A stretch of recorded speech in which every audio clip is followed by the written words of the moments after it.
Maayong hapon Sugbog, Kabisayan, Georgia. Usa ka lalaki ang miambak sa gisakyan niini nga barko kagabi. Ang pasahero nga sakay sa MV Joyful Star sa Robles Shipping miambak dihang ang barko nabot sa tunga sa duha ka taytayan.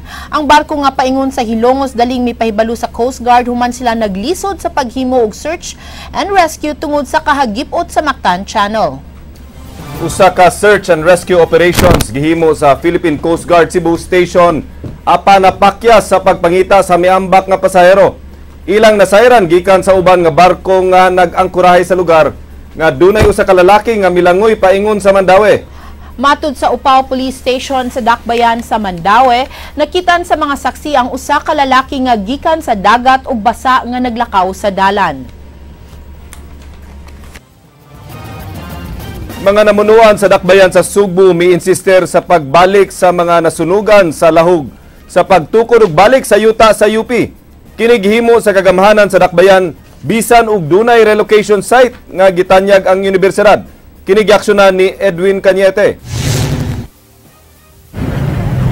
Gipanagiya sa University of the Philippines ang luna nga nasunugan diya sa Barangay Lahog ug probinsya sa Sugbo. Niadtong Biyernes, bibisita si Gobernador Junjun Dabidi sa buwatan ni UP Cebu din Lisa Coro aron sa pagkonfirmar nga dili na sa probinsya sa Sugbo ang maong luna. Ang UP magtukod og duha ka andana nga school building alang sa high school sa maong luna. Property, that's not true, no? That's not true. UP is the owner of this property. For education, we're coming up with additional school buildings because we cannot accommodate our students, the laboratories, and we would like to have better facilities for our students, and we do have the funds. Usa ka relocation site nga giandam sa UP alang sa informal settlers nga nag-occupy sa luna sa universidad. Pinagi sa probinsya sa Sugbo, gitagana ang duha ka hektarya nga luna sa probinsya sa Sugbo nga nahimutang sa Busay. A confirmation from the governor. Ang yuta amo agihapon ug ang relocation site na agyot tinuod.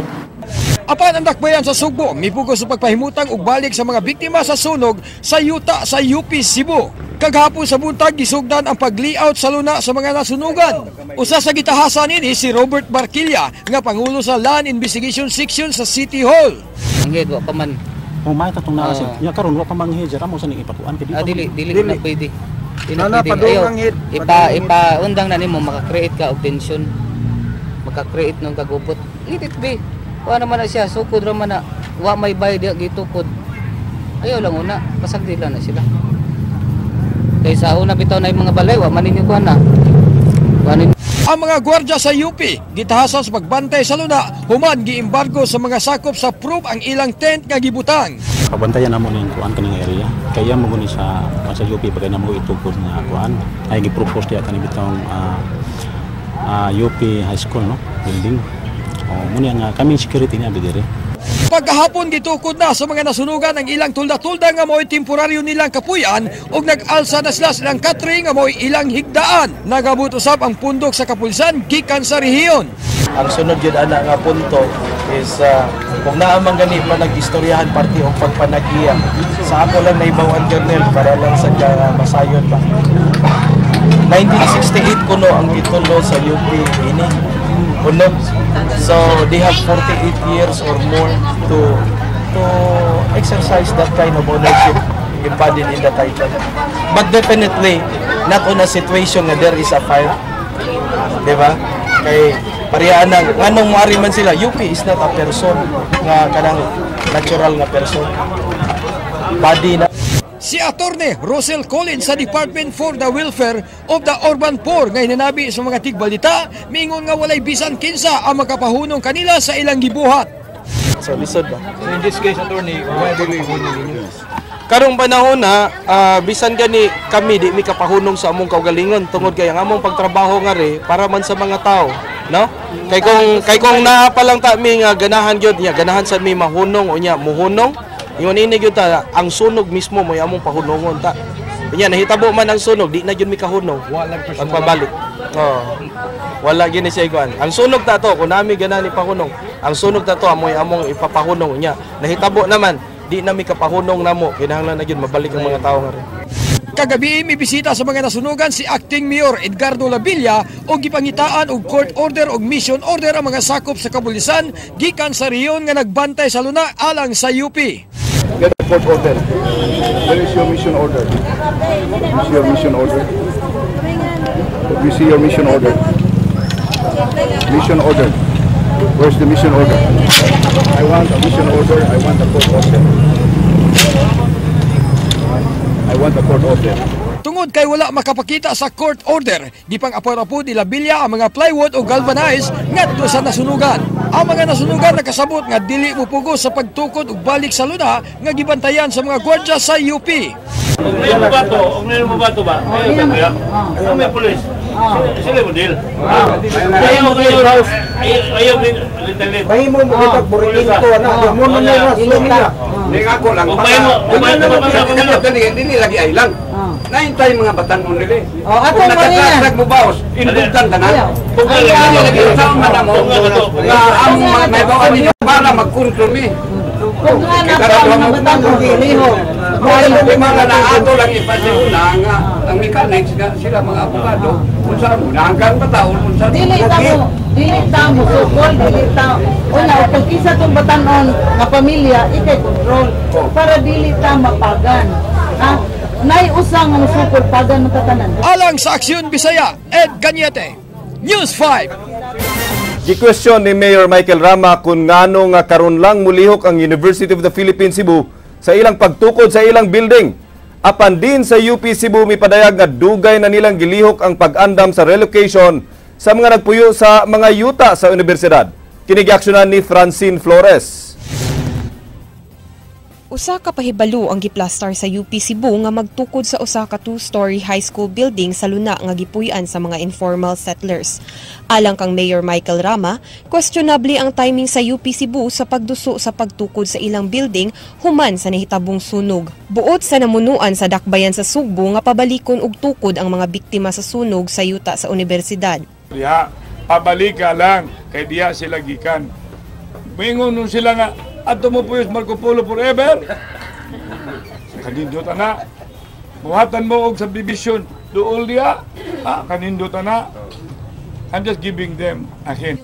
Apan ang Dean sa UP Cebu Attorney Lisa Coro, nagkanayon nga dugay na nilang giandam ang pagtukod sa building nga naglakip sa planong pag-relocate sa mga nagpuyo sa yuta sa university. Gani, dugay na nga naaprubahan sa Provincial Board sa Sugbo ang pagtanyag sa yuta sa probinsya nga nahimutang sa Busay, isip relocation site sa mga nagpuyo sa yuta sa UP Cebu. Apan bisan sa gitanyag nga relocation site, gisugda na sa mga nasunugan sa Barangay Avocado ang pagpabarog sa ilang mga barong-barong.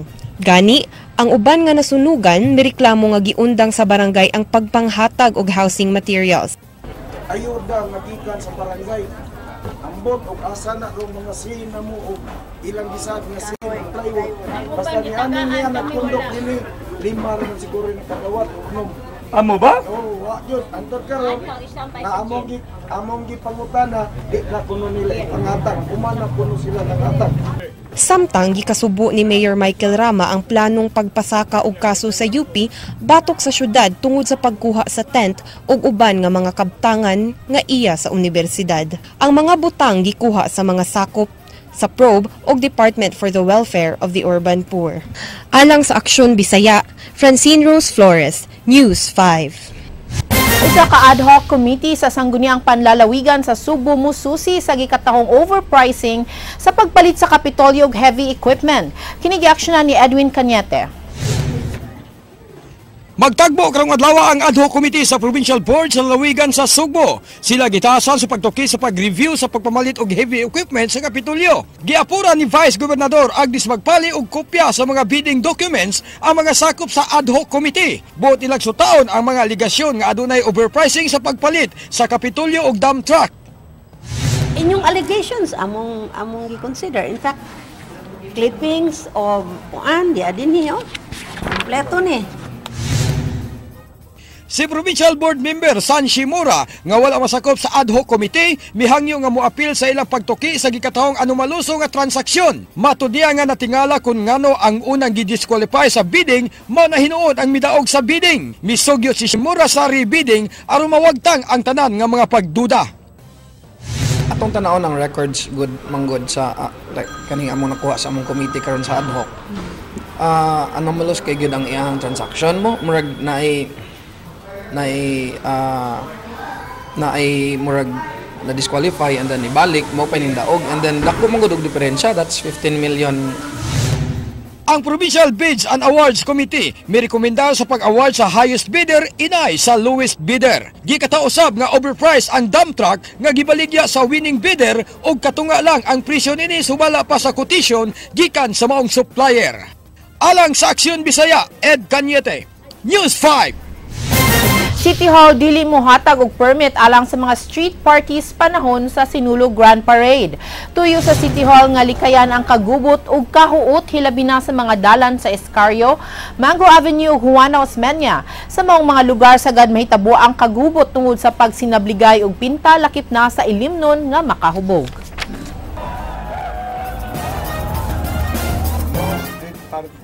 Ayaw, kay the last time the whole Mango Avenue, it becomes a war zone.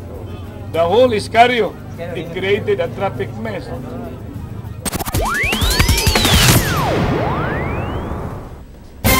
Usa ka tawo ang napaig sa pagkasunog sa usa ka bodega sa may port area. Samtang gituhuan nga gituyo og sunog ang usa ka balay sulod sa Beverly Hills Subdivision. Kini giaksyonan ni Ray Pasaporte.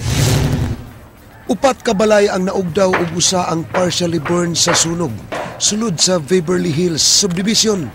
Ang usa ka balay gipanag-iya sa konsyal sa lungsod sa Dumanog nga si Wado Hika. Ang sunog nagsugod sa luyong bahin sa ilang balay. Kani mo ko na to ang yuta gud. Na divided mo sa sapat. Ubo sa sapat doon ay mga informal settlers nga nagpuyo din na. Unya pag-abot ako ganina, tawagan ko sa kong asawa nga nasunog na ang balay. Pag-abot nako, gikaon na nga mong kwarto. Pagtanaw nako ana, dito gyud gagikan sa balay nga katong mga plywood nga balay, nasubo sa mong balay nga nagpuyo. Dito gyud nagikan ang kayo. Ang mga bumbero wala dayon makatultol sa balay hinungdan nga nalangay sila sa pagpalong sa kayo. Medyo nagipangita nato ang lugar asa kay murag suok jud kayo siya. Unang responde nato sa fire truck murag wa jud siya katultol dayon. Way nahipos nga butang ang pamilyang Hika ug lakip sa nasunog ang ilang sakyanan. Dunay mga aligasyon nga gituyo ang pagsunog sa balay. Gidakop ang usa ka Genesis Bitcher nga gituuhan nga mao'y suspek sa pagsunog. Murag ilang sungugon ba kung himuon ko lang buang kumpay murag himuon tang buang pay mabuang lang tani gurog. Pero di ka buang. Dili. Musuyop ka. Ila nagakadlaw mo ito. Walay katog ganihar ko katog tarong pud babalik ba. Ni gamit ka gabi eh. Wala. Duha na kadlaw. Una ko nagisunog sir imong kwarto. Yun sa manim sir. Ang sila ba karton.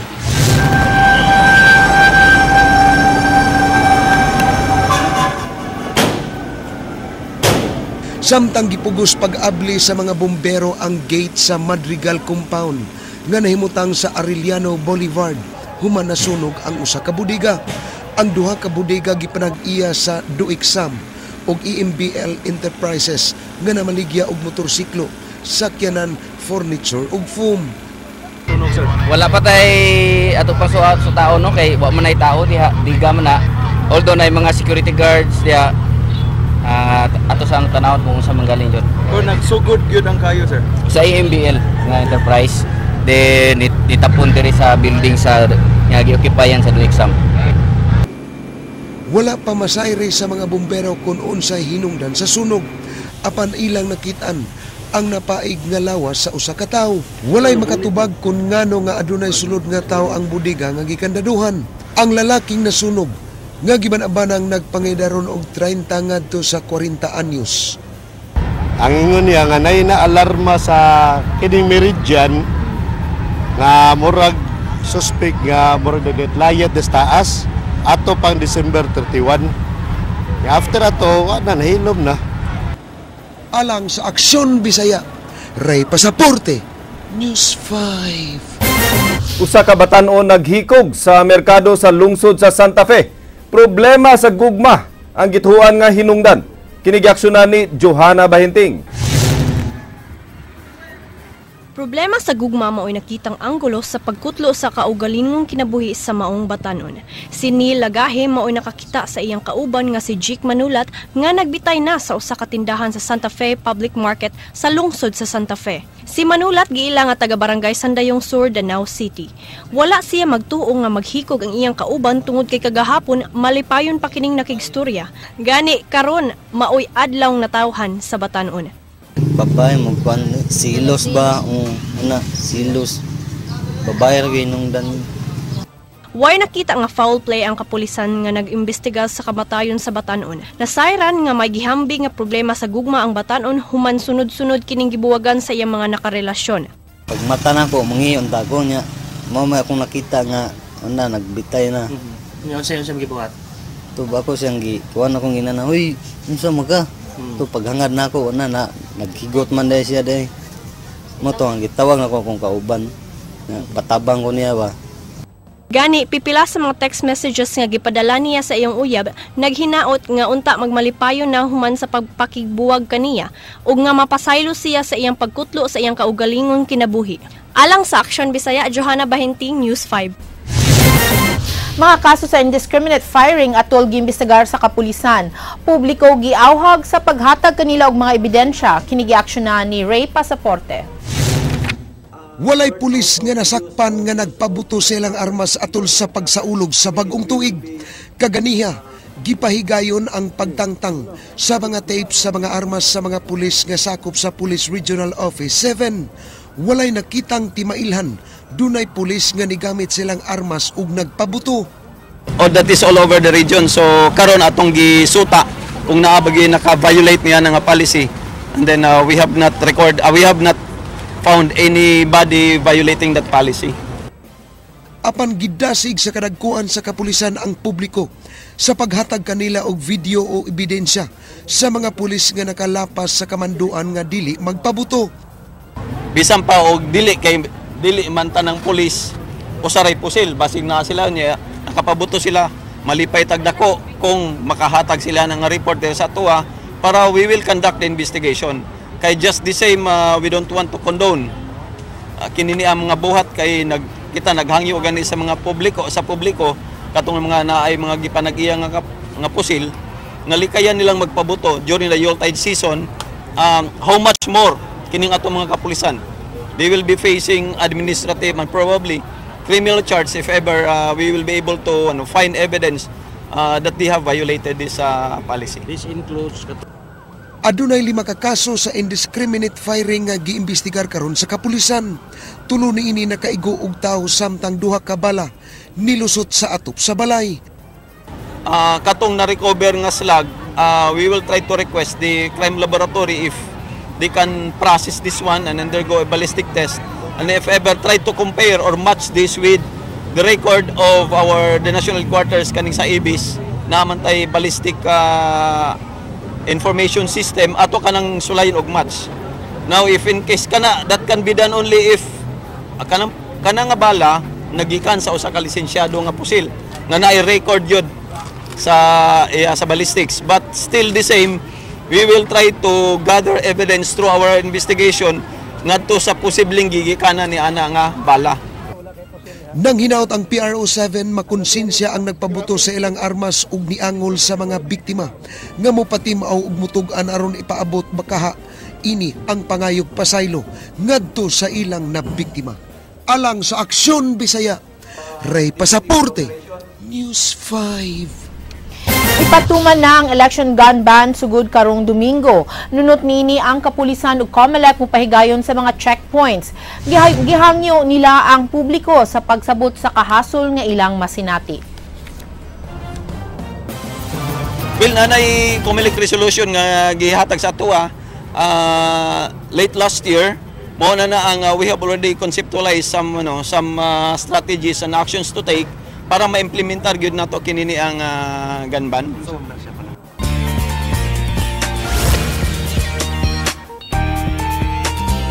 Hola mga kabatid, happy day! Kung dunay kalye serye o Duterte serye, di ay bagong serye nga rising star na karon.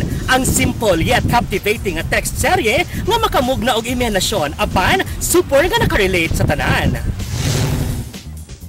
Trending karon sa Facebook ang post sa live and social media page nga gitawag nga text serye. Love story kini sa duha ka college students pinaagi lang sa texting. Mao kini ang nagpakilig, nagpalagot, nagpaguol ug nagpaasa sa mga readers nga duna pay forever. Ang storya nagtuyok nila ni Vince ug sa iyang schoolmate ug crush nga si Kath.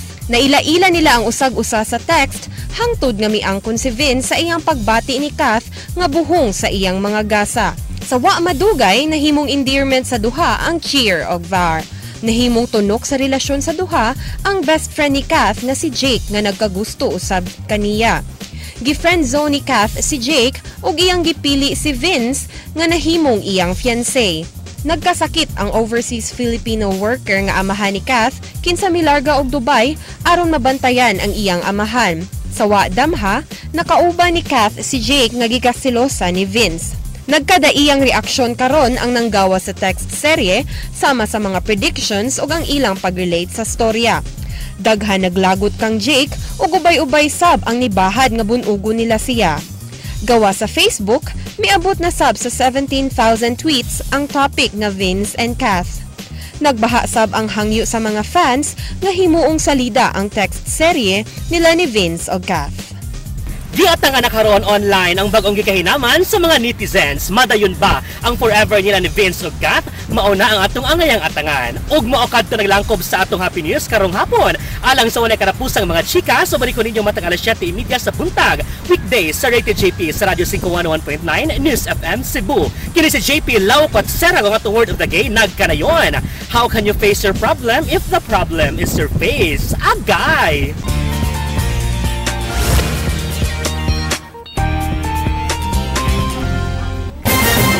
Text-serie. Lagi? Oh. Kung nagbalampuson ra ang pagsawulog nato sa bagong tuig attorney Georgia nga wala kay dagko nga mga kaso nga naangol no sa kaning labi na ning mga pabuto kaning indiscriminate firing. So nagmalinawon ra. So now this is the start of 2016, the first working day of the year, and I hope you guys did something productive kay ingon sila mo na kuno na ang mahitabo the whole year, right? Kaning nagtaas nga pahuway mag-aginod sa ta sa primerong adlaw, no? It was quite tiring today to go to work, actually. Anyway, happy Year of the Fire, yes. Monkey. And Happy New Year once again. Happy New Year.